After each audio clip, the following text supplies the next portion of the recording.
하나님 말씀 읽겠습니다. 창세기 25장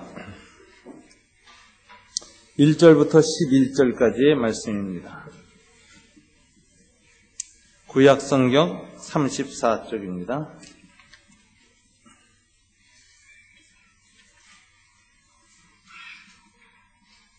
제가 먼저 1절 읽겠습니다. 아브라함이 후처를 맞이하였으니 그의 이름은 그두라라.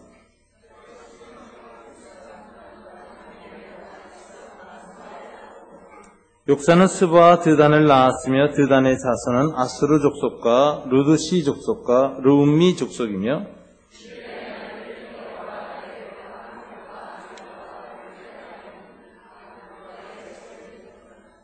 아브라함이 이삭에게 자기의 모든 소유를 주었고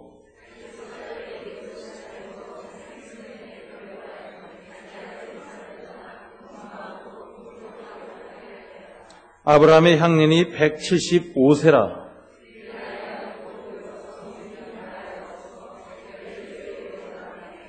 그의 아들들인 이삭과 이스마엘이 그를 마므레 앞 해쪽 속 소할의 아들 에브론의 밭에 있는 막벨라 굴에 장사하였으니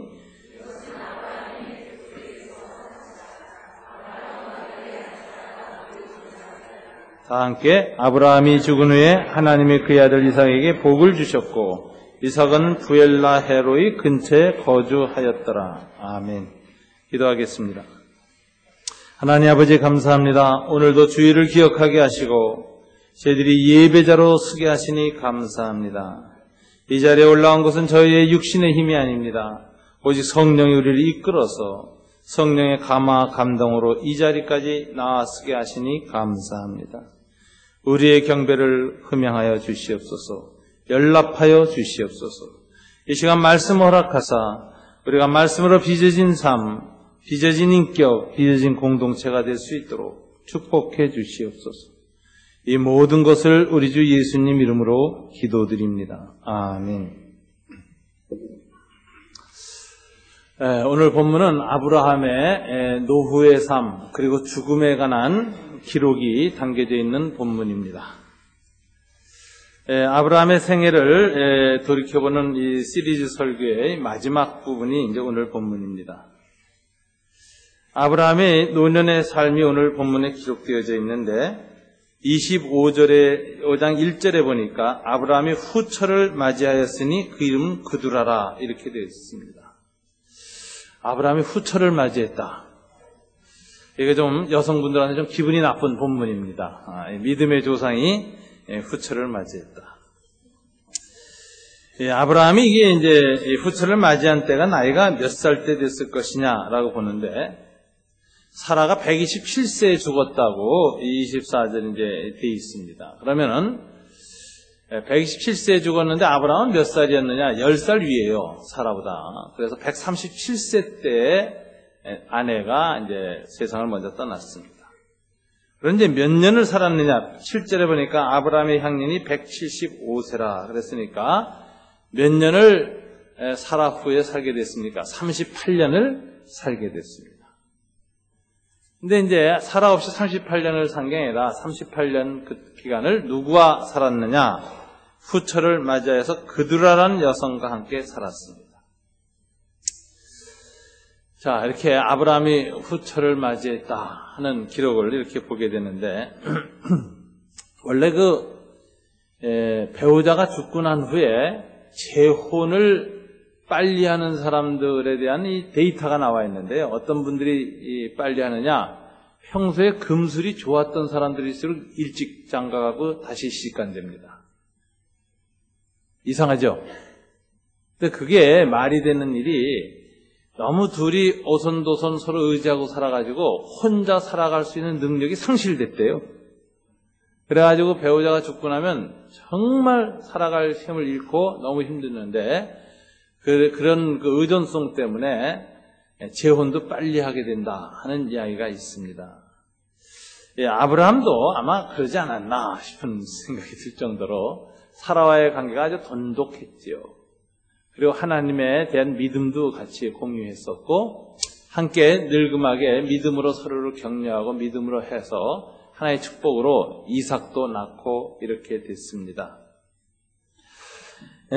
이렇게 아브라함이 이제 사라 없이 노년을 살게 됐는데 오늘 본문에 보면 놀라운 일이 생깁니다.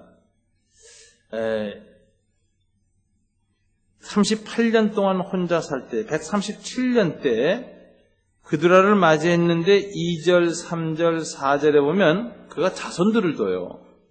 근데 6 아들을 낳았고 7 손자를 낳았고 3명의 증손자를 낳아서 16명의 후손이 기록되어 있습니다.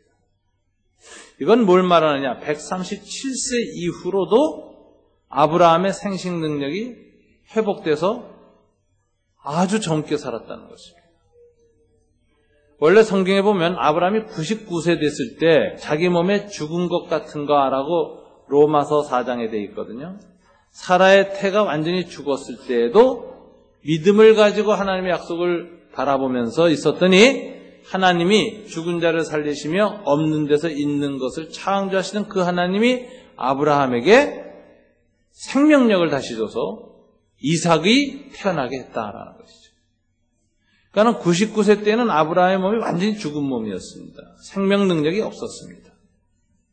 그런데 100세 때 하나님의 은총으로 이삭이 태어나는 과정을 거치면서 아브라함의 이 젊음이 완전히 회복된 것 같아요. 사라가 127살이 듣고 그가 137살이 되었을 때 후처를 얻었는데 그 후로 16명의 후손을 얻었습니다. 이건 굉장한 거죠. 아브라함은 가만히 보면 이 본문에 보면은 그가 하나님을 믿고 하나님의 은혜를 체험하고 이삭을 낳고 난 후에 그가 죽을 때까지 굉장히 젊고 건강하게 생명이 충만해서 살다 간 것을 볼 수가 있습니다. 이건 어디서 온 것일까? 하나님의 은혜의 결과로 그는 청년 아브라함으로 다시 회복되어서 살다가 이제 세상을 떠났다라는 것입니다. 여러분, 사람은 늙고 죽음으로 가는 존재입니다.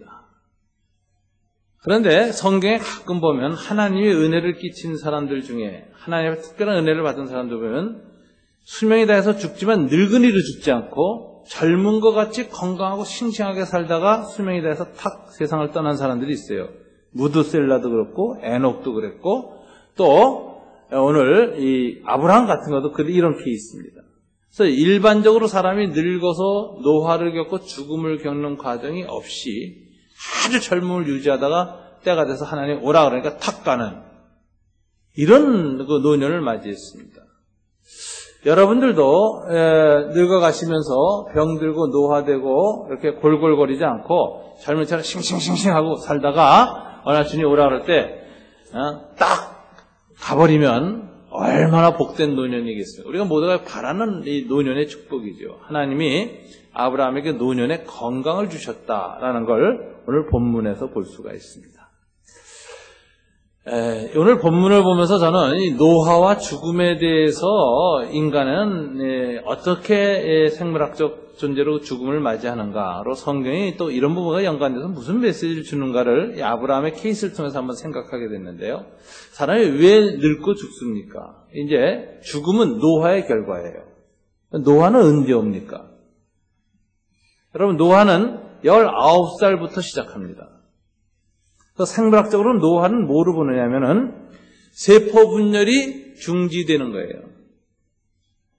온몸의 세포가 어린애 갓 태어나면 계속 분열을 합니다. 다시 새 세포로 가득 차죠.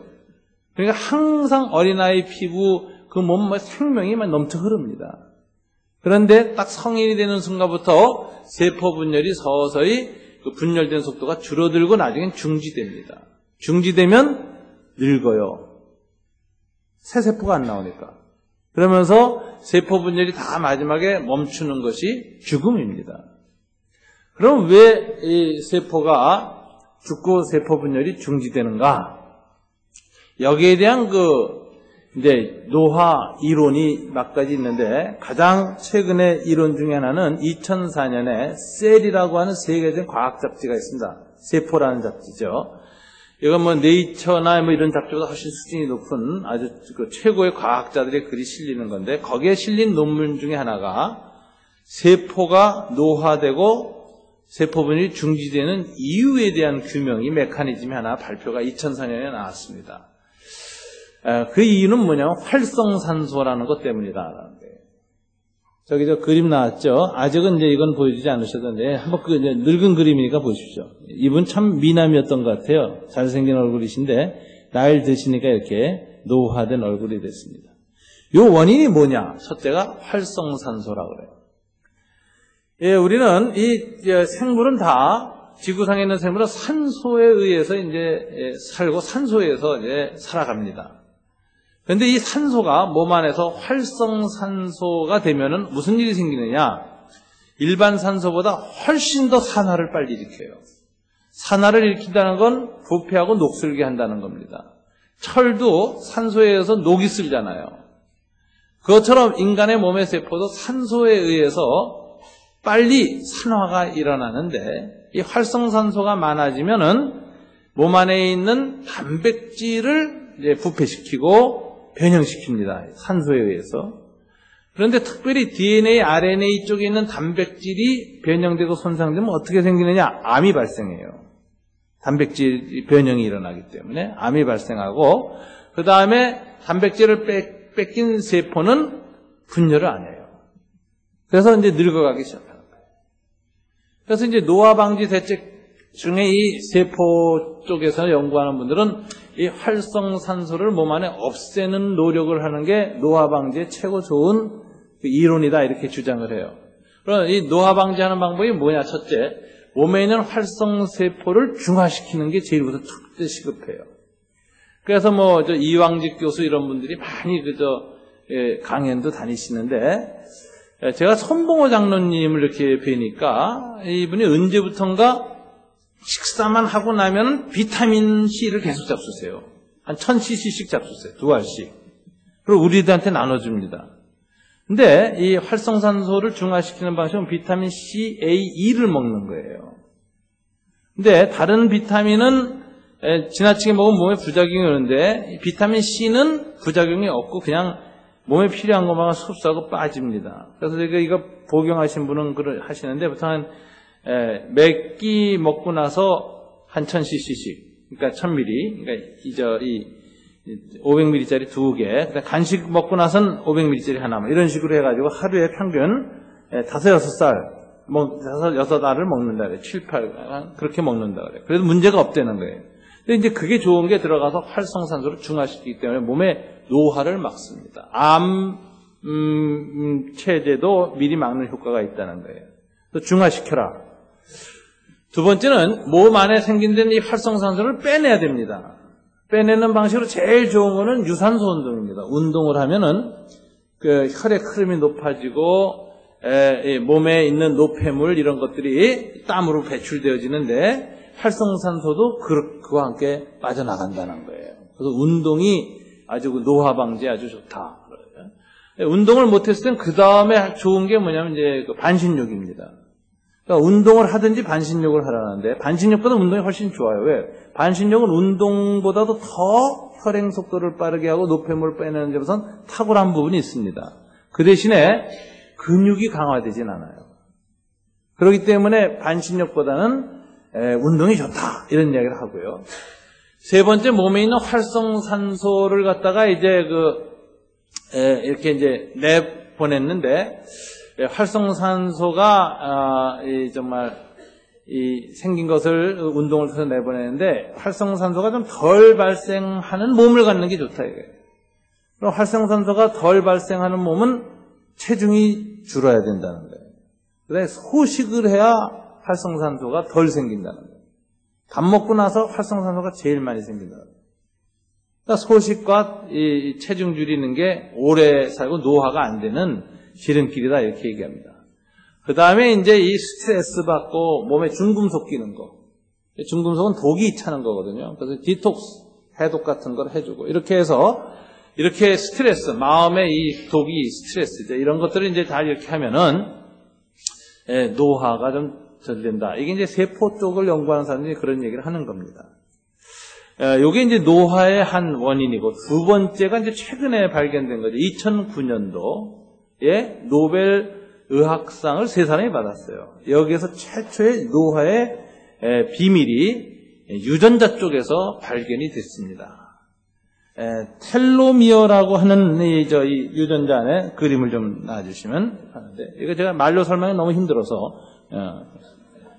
텔로미어라는 게 유전자에서 있는데, 유전자 염색체가 양쪽으로 이렇게 나뉘어져 있잖아요, 세포에서. 세포 안에 유전자가 염색체가 있는데 나뉘어져 있습니다. 근데 끄트머리를 보면 저렇게 노랗게 표현된 부분이 있어요. 저게 뭐하고 비슷하냐면은, 운동화를 우리가 신을 때 끈을 묶는데, 끈 양쪽에 구멍에 잘 들어가라고 보호하기 위해서 풀어지지 않도록 플라스틱으로 딱 씌워놨잖아요. 그 식으로 유전자의 끄트머리에 텔로미어라는 부분을 딱 이렇게 붙어 있어요. 근데 저건 왜 그러냐? 유전자를 갖다가 복제하는 데 있어서 보호를 하고 저것이 복제를 시켜요. 저게 복제가 돼야 배열이, 유전자 분열이 일어납니다. 그래서 이제 세포 분열이 일어나는 거예요. 그러니까 세포 분열의 가장 핵심 부분이 텔로미어인데, 재미난 사들은 세포가 50번, 60번 이렇게 무한정 분열하는 게 아니라, 분열하면 어느 정도 수량 지나면 분열이 끝나요. 그때부터 이제 그 세포는 죽고 노화가 오는 건데, 이 분열을 할 때마다 텔로미어 부분이 줄어들어요. 그리고 이것이 닳아서 없어지면 중지예요. 그래서 죽는 거예요. 그래서 수명이 텔로미어에 의해서 예정되어 있다는 주장도 있고, 수명이 정해져 있다는 주장도 있고, 저게 파괴되면 일찍 죽습니다.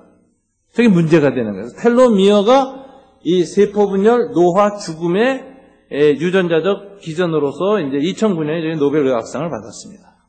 그런데 이 텔로미어를 보호해주는 효소가 발견됐어요. 요게 들어가면 텔로미어가 아주 보호되고 잘 돌아가는 거예요. 그래서 나온 것이 텔로머레이즈라고 하는 효소, 프로테인이 나왔는데, 2번, 3번 넘어가 주세요.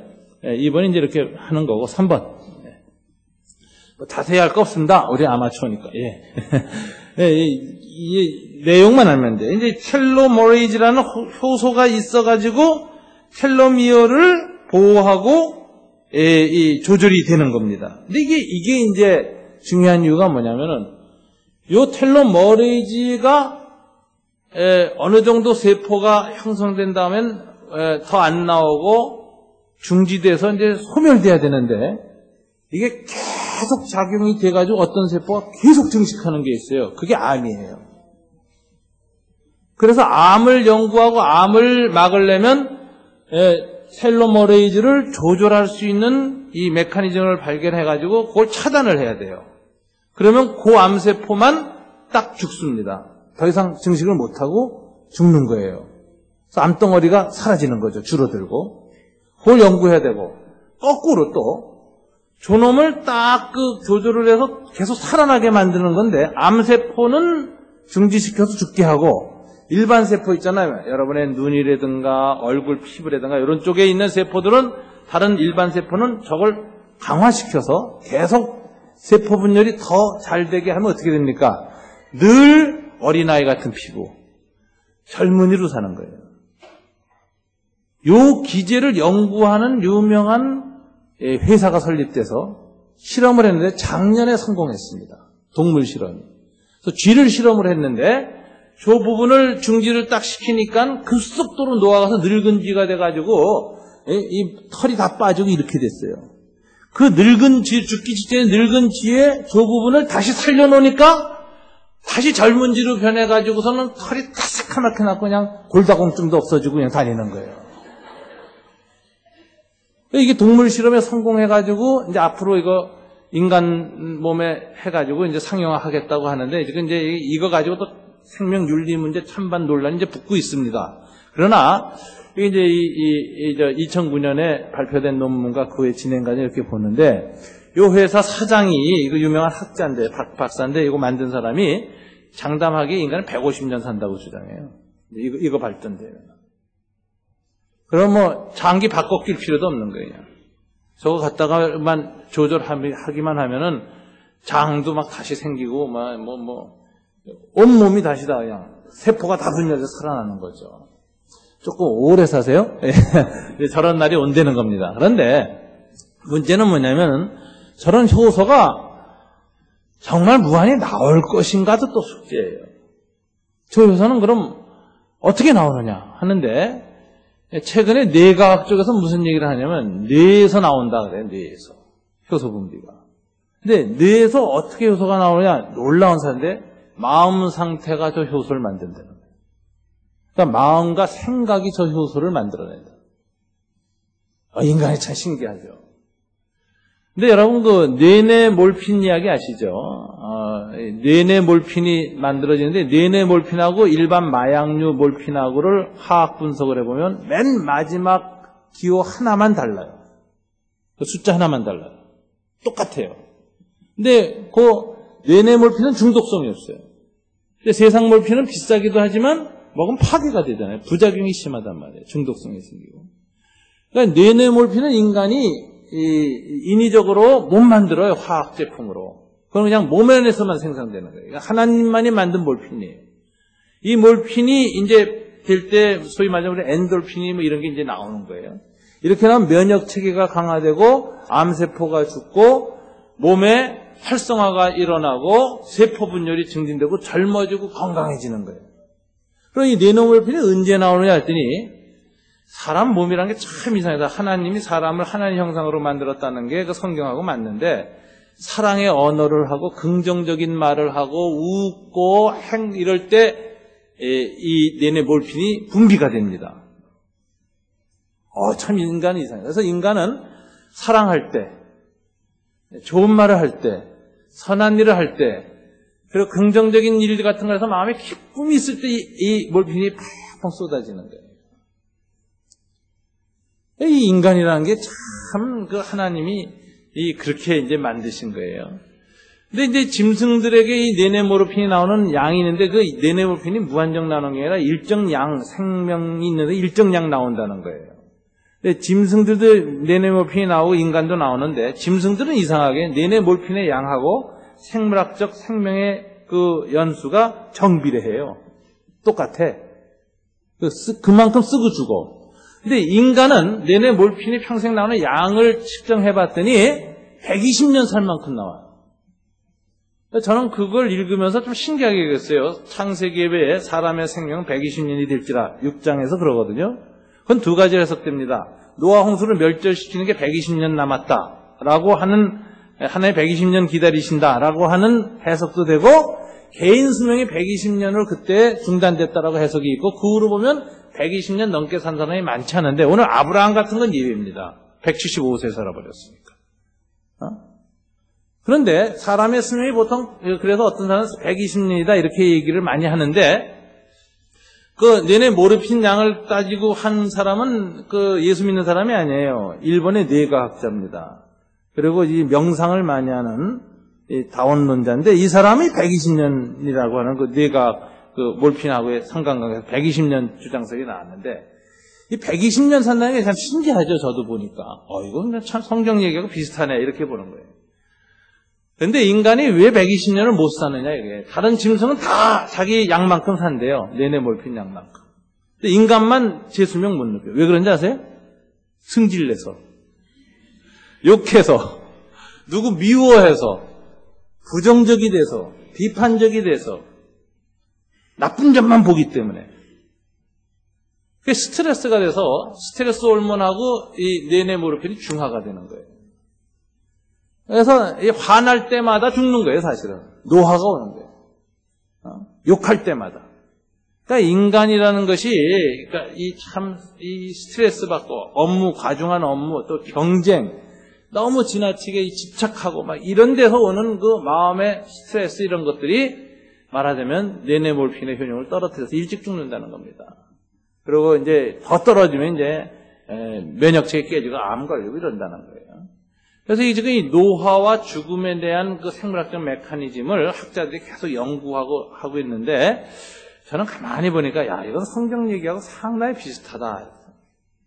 옛날 우리 동양에서도 일로 그러잖아요. 한 번 웃으면 젊어지고 한 번 화내면 늙어진다 그러잖아요. 이 사람의 이 마음과 몸하고 이 생명이 이렇게 연관이 되어 있습니다.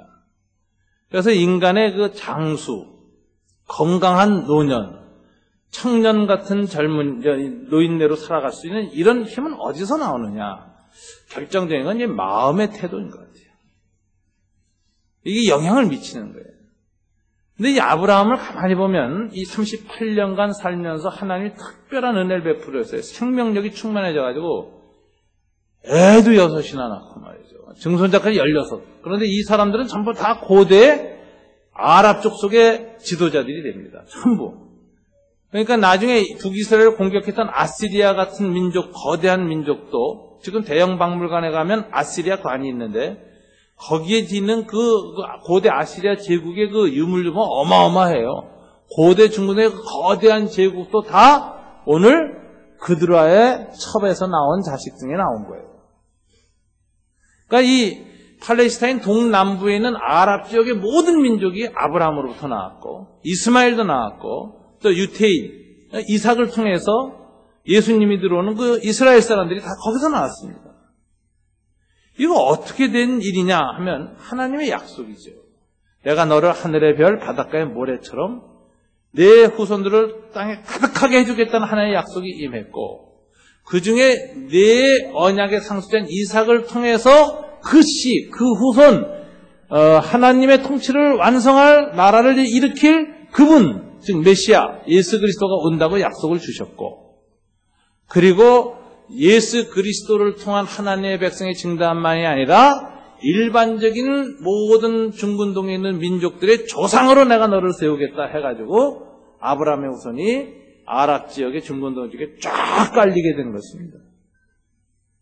이렇게 해가지고 오늘 본문에 나타나는데 그럼 이런 그 아브라함의 노년의 건강과 생명력의 근원은 어디에 있었느냐? 오늘 성경은 말하기를 하나님의 약속에 대한 믿음이고 그 믿음을 통한 하나님의 은총이고 그 은총은 단순히 영혼이나 마음만이 아니라 육체에까지도 큰 생명력을 주었다 하는 걸 알 수가 있습니다.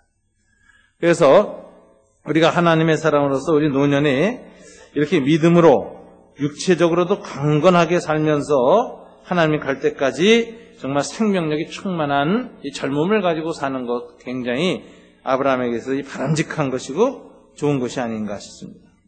아브라함의 노년의 두 번째 특징은 뭐냐면은 노년에 추구한 것이 뭐냐 이게 5절 6절에 나와요. 다 같이 한번 읽어볼까요? 아브라함이 이삭에게 자기의 모든 소유를 주었고 자기 서자들에게도 재산을 주어 자기 생전에 그들로 하여금 자기 아들 이삭을 떠나 동방곳 동쪽 땅으로 가게 하였더라. 형제 자매들에게 재산을 잘 나눠줬습니다. 그리고 자손들이 재산 분쟁을 하지 않도록 했어요. 그리고 살아가야 할 지역도 다 분정해줬어요.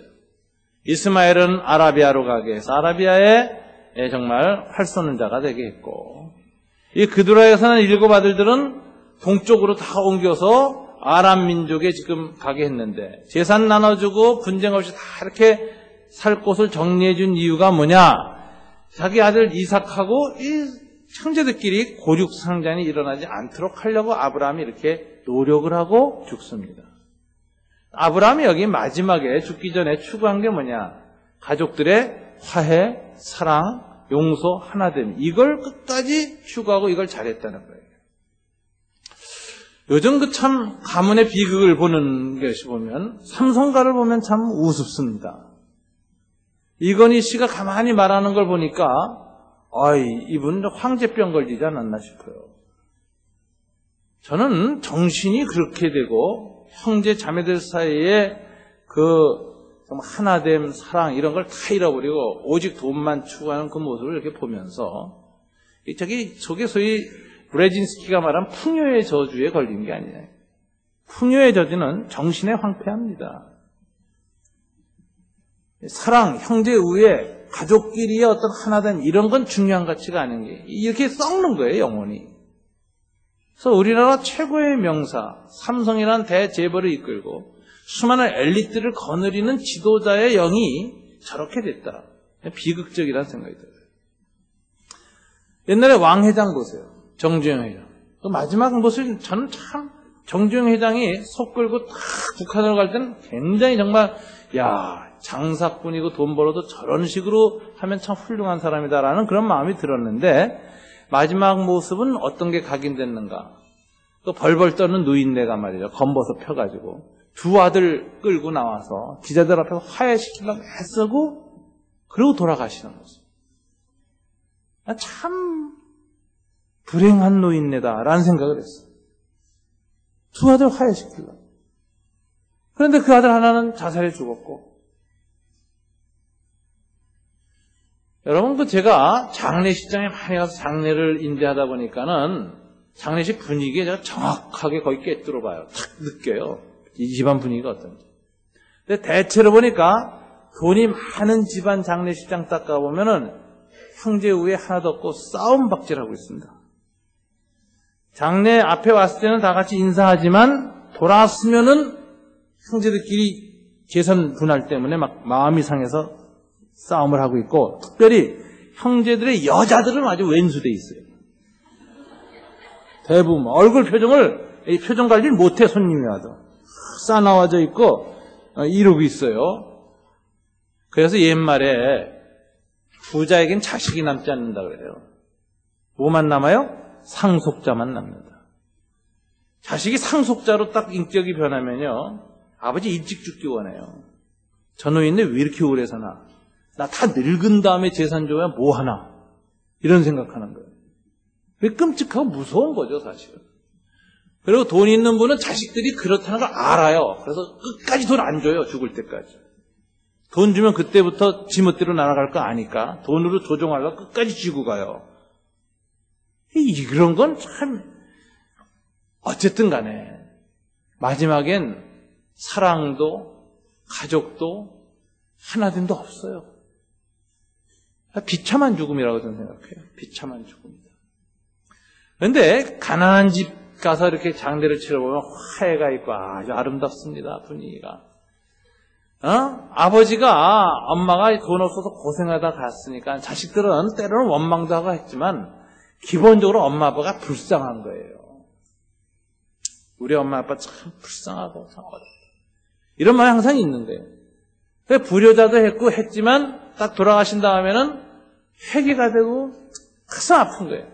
그래서 장례식장 가서 보면 그래도 효도한 자석은 잘 안 우는데 웬 불효한 놈만 와가지고 코골하고 소리 지르고 울어 제껴요. 그래서 그 장례식에서 크게 우는 거 보면 전 그래요. 아유, 저놈이 불효자구나. 그런데 그 형제들이 용서합니다. 그 모습 보고. 아우, 저놈이 부모 속썩이고 그렇게 그러더니 그래서 아버지 앞에 회개하고 가슴 아파하는 그래 울고 그러는 거 보면 쫓아서 임마 그만 울어 이러더라. 형제가 착착 울어제끼면 형제 사이가 용서가 돼요. 그래서 장례를 치르고 난 장례의 결과가 집안이 축제로 바뀌는 거예요. 용서와 사랑과 화해가. 이거는 축복입니다. 나머지 가족들한테 얼마나 복된 장례식인지 몰라요. 근데 아브라함 보세요. 아브라함은 부유했지만 마지막에 자식들한테 뭘 남겨줘야 되는지 안 사람이에요. 미움과 증오가 아니라 사랑과 용서하나. 그래서 이걸 얼마나 잘했어요. 오늘 아브라함 장사 지낼 때 누가 옵니까? 이스마엘하고 이삭이 같이 장사를 지내요. 이거 치유를 했다는 거죠, 아브라함. 이삭을 먼저 내보냈지만 그 후에 오랜 세월 동안 큰아들 이삭에게서도 참 잘 배려를 해서 이삭도 아버지 돌아갔을 때 와서 동생 이삭하고 함께, 장자권 이삭한테 갔지만 함께 아버지 장례를 잘 치르고 나머지 서자들도 다 뭐 원망 없이 아버지에 대한 따뜻한 기억을 갖고 다 나와서 일국의 주인이 되는 이런 민족들을 이루어냈으니 아브라함이 마지막에 추구한 게 뭐냐? 사랑이다. 사랑. 저는 성경에 보니까 하나님이 신구약 성경에서 가장 중요한 대인간의 주제가 뭐냐 할 때 예수님에게 바리새인이 말했습니다. 선지자와 율법의 대강령이 무엇이냐 그랬더니 뭐라고 했어요? 사랑이다 라고 대답했죠. 목숨을 다하고 뜻을 다하고 힘을 다하여 내 하나님을 사랑하고 내 이웃을 내 몸같이 사랑하라 하는 계명이 율법과 선지자의 대강령입니다 라고 대답하자 내 말이 옳다 이렇게 주님이 그러셨어요. 주님이 동의한 신구약 성경의 가장 중심 주제는 뭐냐?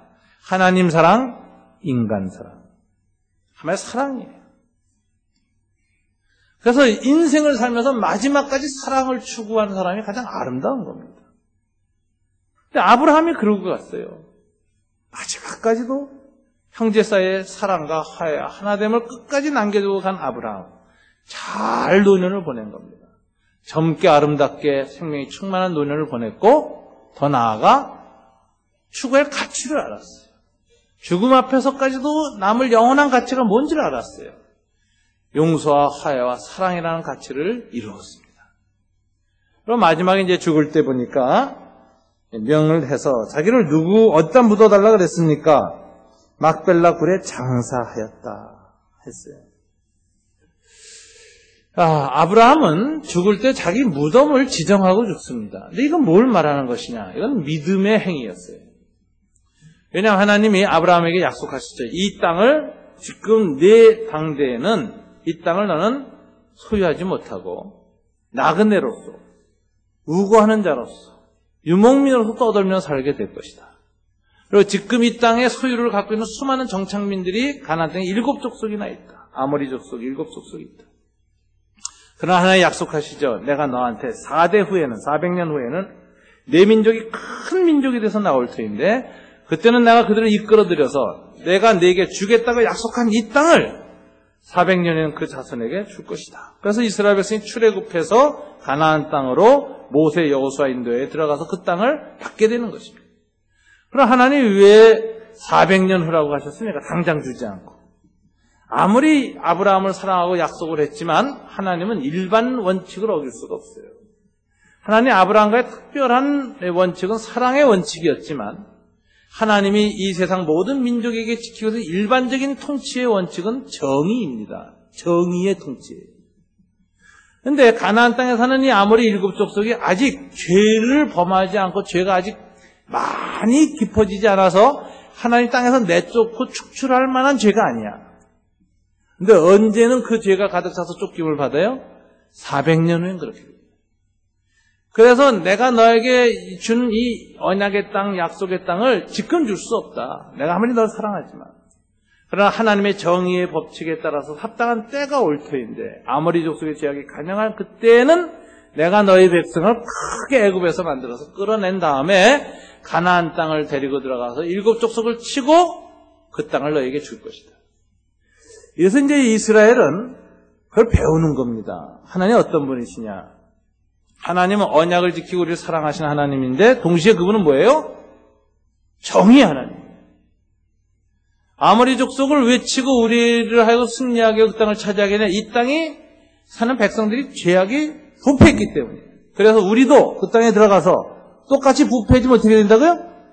그 땅에서 또 쫓겨남을 당한다. 나중에 그래서 바벨론의 포로로 끌려가고 쫓겨남을 당한다. 그러니까 하나님이 무섭게 가르치는 게 이스라엘을 경험을 통해서 나는 정의의 하나님이다. 내 정의의 법칙은 이스라엘뿐만 아니라 모든 백성에게 똑같다.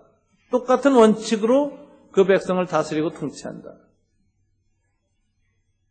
하나님의 사랑 안에서 그러므로 하나님과의 특별한 관계 속에 이스라엘이 지켜야 될 율법의 대강령이 뭐냐? 그게 정의고 사랑이고. 그걸 지켜야 우리가 산다. 너희는 먼저 그 나라를 구하고 그 의를 구하라. 그리하면 이 모든 것을 너에게 더하여 줘서 너희가 땅에서 살게 될 것이다. 이게 신구약 성경을 맥을 이루고 있는 하나의 중요한 메시지입니다. 아브라함이 이걸 믿었어요.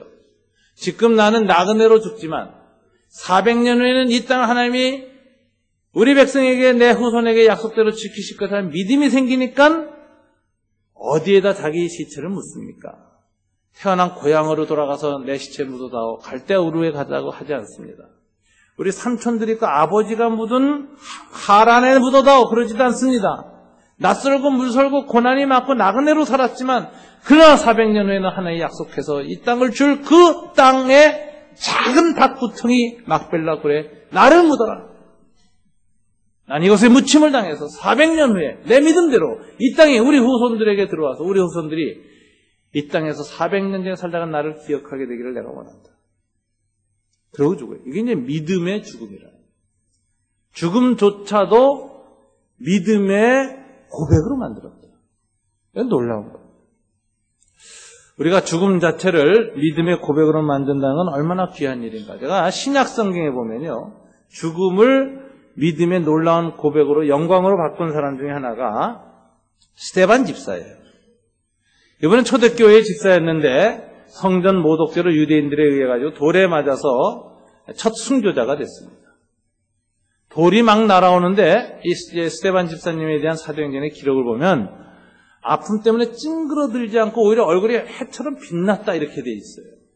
전 하나님께서 스데반 집사님 아마 특별하게 붙잡으신 것 같아요. 그래서 돌이 나서 탁 맞으면 우리는 아파서 막 몸이 이렇게 벌레처럼 웅크러들지 않겠어요? 근데 맞을수록 환해졌어요. 전 맞을 때마다 아마 지극히 큰 즐거움을 마음속에 주시지 않았을까? 그러지 않고서 그럴 수 있을까 싶을 정도예요. 그런데 이 스데반이 죽을 때 보니까 마지막에 뭐가 완성되느냐? 사랑이 완성돼요. 그래서 스데반 집사가 마지막 한 기도가 뭐냐? 예수님의 기도하고 똑같습니다. 아버지, 저들의 죄를 용서해 주십시오. 사랑으로 꽉 차서 죽는 거예요. 근데 마지막 죽는 순간에 영혼이 육체를 떠나서 절반은 하늘나라로 들어가 버린 거예요, 영혼이. 그래서 영안이 열렸는데 뭘 봤냐면 예수님이 우편 보좌에 앉아 계신 것이 아니라 서 계신 걸 봅니다. 예수님이 서 계시다 이렇게 돼요. 주님이 서 계시다. 이게 무슨 얘기냐? 주님이 서 계시다. 여러분 제가 이 복음서를 보면 사도 바울이 이런 얘기 있어요. 내가 천하에 온 우주의 구경거리가 되었노라 이런 얘기를 해요. 구경거리가 되었다. 그런 것은 원형 경기장의 검투사나 사자들과 싸우는 초대교회 사람들의 그 모습을 가리치는 거예요. 일단 사도 바울은 고난을 많이 겪었고 또 고린도, 에베소 같은 데에서 정말 원형 경기장에 끌려갔었습니다. 거기서 죽음을 당할 뻔하고 인민재판도 받았어요. 그런데 그때 들어갈 때마다 사도 바울은 무슨 생각했냐? 내가 온 천하의 구경거리라는 단어가 그리스어를 보면 원형 경기장에서 구경당하는 존재. 그 구경거리라는 단어가 영어로 번역한 스펙타클이 돼 있어요.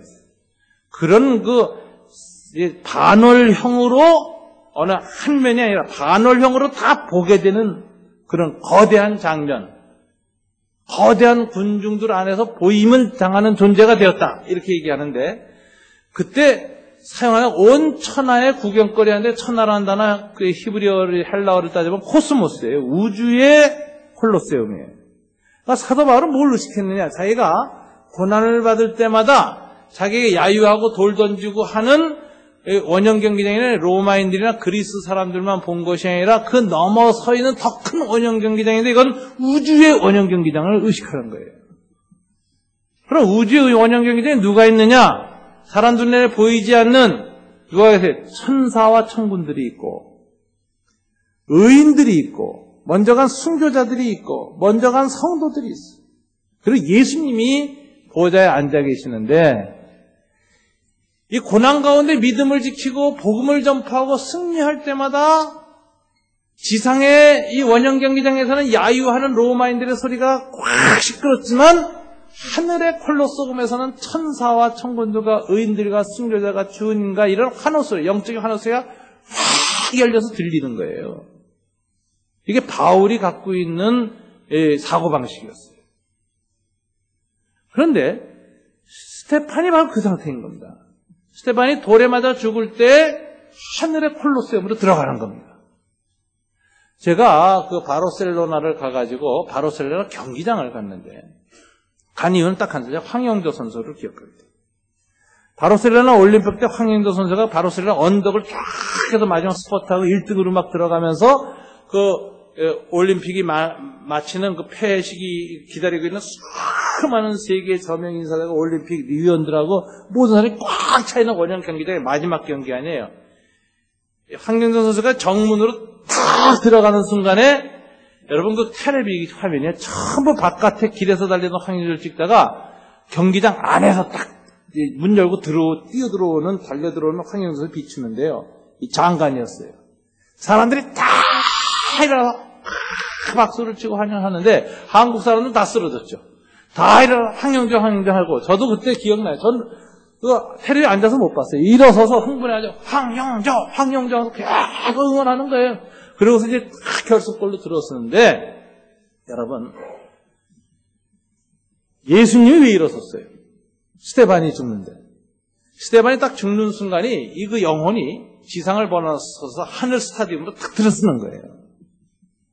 믿음을 지키고 고난을 이기고 사랑을 완성하고 그러면서 그 얼굴이 해처럼 빛나서 승리자의 얼굴로 하늘 콜로세움으로 딱 들어서는 순간에 하늘의 천군 천사, 의인, 순교자, 먼저 간 성도들이 와! 하고 소리를 지르는 스테반! 스테반! 잘 싸운다. 죄와 사망과 죽음과 고난을 이기고 승리하고 있는 스테반의 영혼을 향해서 막 하늘에서 영광을 돌리고 막 박수 발차고 주님도 스테반이 마지막 죽음 앞에서 정말 찬란한 믿음의 클라이맥스를 이루고 승리하면서 들어오기를 바라가지고 막 손에 땀을 주시고 일어났어서 스테반! 스테반 하는 장면을 스테반이 보는 겁니다. 사도행전에 보면. 그러면서 떠나는 거예요. 저는 이게 그리스도인이 이렇게 죽어야 아름답다. 죽을 때 막 골골해서 아이고 이러다가 무서워 어떻게 될지 몰라 이러고 죽지 말고 평생 살아온 믿음, 그 믿음의 장엄한 고백으로서의 죽음. 그래서 죽음을 바라볼 때 아버지 어머니의 임종을 바라보면서 자녀들이 큰 은혜를 받고 믿음의 선물을 받고 사람은 이렇게 살래 이렇게 가야 된다는 걸 부모님을 통해서 눈으로 보면서 감사와 영광과 찬송이 하나님을 탁하게 하는 이런 죽음이 얼마나 아름다운가. 오늘 아브라함 그렇게 죽었습니다. 막벨라 굴에 자기 무덤을 누라고 말함으로써 죽음조차도 하나님에 대한 믿음을 고백하는 행위로 만들었어요. 이건 하늘의 축제가 열리는 것입니다. 그래서 저와 여러분이 마지막 다 죽을 때 주변 사람들이 울고 슬퍼하는 게 아니라 와! 하게끔 만들어야 돼요. 야, 죽음이 이렇게 장엄하고 아름답고 의미 있고 은혜로울 수 있고 하늘문이 활짝 열렸구나. 네, 저와 여러분이 평생 살면서 이렇게 죽을 수 있게 해달라고 기도하시고 도움을 구하십시오. 그럼 죽음조차 영광이 됩니다. 네, 인생은 죄로 말미암아 평생 오래 살 수 없습니다. 언제부턴가 염색체 끄트머리가 닳아버리기 시작해가지고 우리가 노화되고 죽습니다. 어떻게든지 우리가 마지막까지 건강하게 주님께 영광 돌리는 그런 복된 노년을 맞이해야 되겠지만 추구해야 할 가치가 건강뿐만 아니라 더 나아가선 사랑 그리고 주님에 대한 신앙의 온전해진 성숙함 이게 드러나면서 우리가 죽을 수 있다면 죽음은 우리에게 슬픔도 아니고 영광입니다. 우리 그리스도인들 모두가 마지막까지 이렇게 살다가 주님 앞에 영광스럽게 갈 수 있도록 내 노년과 임종을 축복해달라고 기도할 필요가 있는 것입니다. 아브라함의 죽음처럼 죽을 수 있는 저와 여러분 되기를 주님 이름으로 축원합니다. 기도하겠습니다.